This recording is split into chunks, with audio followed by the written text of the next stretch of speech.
আসসালামু আলাইকুম। আমাদের বিশাল ফার্মি মুরগিগুলো আলহামদুলিল্লাহ ডিম দেওয়া শুরু করে দিয়েছে। মূলত আমরা 10 পিস ফার্মি মুরগির বাচ্চা এনেছিলাম, আর এই 10 পিসের মধ্যে আলহামদুলিল্লাহ 10 পিসই রয়েছে। এছাড়াও আমাদের দেশি মুরগি এখানে রয়েছে, কিছু দেশি মুরগি রয়েছে। আর আরেকটি জিনিস যদি আপনাদের দেখাই, এখানে আমাদের রেশার কবুতরগুলো আছে। রেশার কবুতরের একটি বাচ্চা ফুটেছে। মূলত 2টি বাচ্চা ফুটার কথা ছিল, তারপরেও কিন্তু 2টি ফোটেনি। তার কারণ হচ্ছে আমাদের কবুতরগুলো 2টি ডিম দিয়েছিল, কিন্তু একটি ডিম ইঁদুরে খেয়ে ফেলেছে। তাই জন্য আমাদের একটি থেকে একটি বাচ্চা ফুটেছে। আলহামদুলিল্লাহ এই বাচ্চাটির কোয়ালিটি দেখলেই বুঝতে পারবেন এই বাচ্চাটি আমাদের সর্ব কোয়ালিটি ফুল বাচ্চা হয়েছে। মূলত এই রেশার কবুতরগুলো রেসিং করা, আর এর ব্লাড লাইন কিন্তু অনেক ভালো একটা ব্লাড লাইন। তো যাই হোক, আমাদের এই বাচ্চাটি আমরা বড় করব ইনশাল্লাহ। এই বাচ্চাটি রাখার চেষ্টা করব, যদি সুন্দরভাবে এই বাচ্চাটি বড় করতে পারি। মূলত আমাদের আরো রেশার কবুতর আছে। আমাদের আরো রেশার কবুতরের মধ্যে এই জোড়া রেশার কবুতর সর্বোচ্চ ভালো রেশার কবুতর। এই রেশার কবুতর গুলোর বাচ্চা আরেক জোড়া যদি আপনাদের দেখায়, মূলত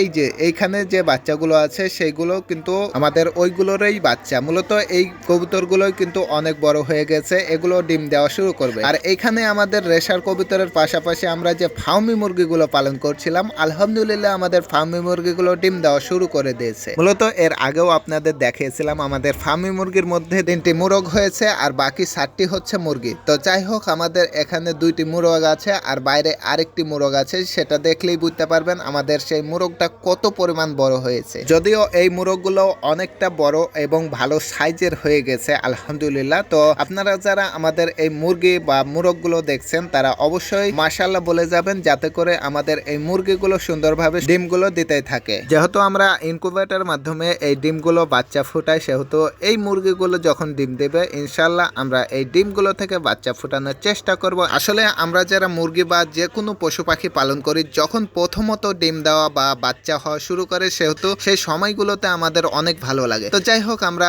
আমাদের এই মুরগিগুলো থেকে বাচ্চা উঠানোর চেষ্টা করব। এখানে আমাদের কিছু কোয়েল পাখি বিক্রি করে দিলাম আজকে। তো যেহেতু এই কোয়েল পাখিগুলো অনেক বড় হয়ে গেছে, সেহেতু বিক্রি করে দিলাম। আর আরেকটি বিষয় আপনাদের যদি দেখাই, এখানে আমাদের আরো মুরগি এবং কিছু কবুতর রয়েছে, সেগুলো দেখানোর চেষ্টা করব। এখানে যে মুরগটা রয়েছে, এটি হচ্ছে ফার্মি মুরগির এই মুরগ। ইনশাআল্লাহ এই মুরগটি বের করে আপনাদের দেখাবো।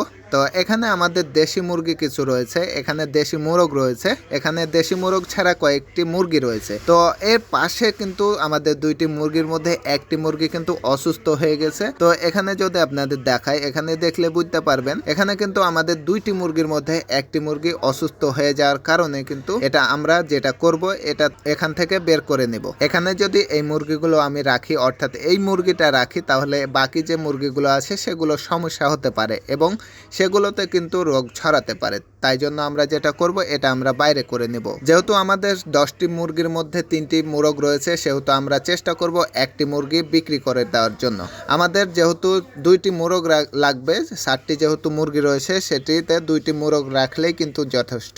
তাই জন্য আমরা যেটা করব, এই মুরগটি দেখতে পাচ্ছেন, এই মুরগটি আলহামদুলিল্লাহ এতটা পরিমাণ যে বড় হয়েছে, যেটা বলার বাইরে। আসলে এই রকম মুরগি অর্থাৎ মুরগ, ফার্মি মুরগ আমি এর আগে কখনোই কিন্তু দেখি নাই। এখানে আমাদের এই মুরগিটি প্রায় 2 কেজির উপরেও কিন্তু ওজন হবে ইনশাআল্লাহ, যদিও এখনো এই মুরগটি ওজন করা হয়নি। তো যাই হোক, ইনশাআল্লাহ আমরা চেষ্টা করব এই মুরগটি ওজন করার পরে আপনাদের আপডেট দেওয়ার জন্য। তো সকলে সুস্থ থাকবেন, ভালো থাকবেন, আমাদের জন্য সকলে দোয়া করবেন। আল্লাহ তাআলা আপনাদের সকলকে ভালো রাখুন। আসসালামু আলাইকুম ওয়া রাহমাতুল্লাহি ওয়া বারাকাতুহু।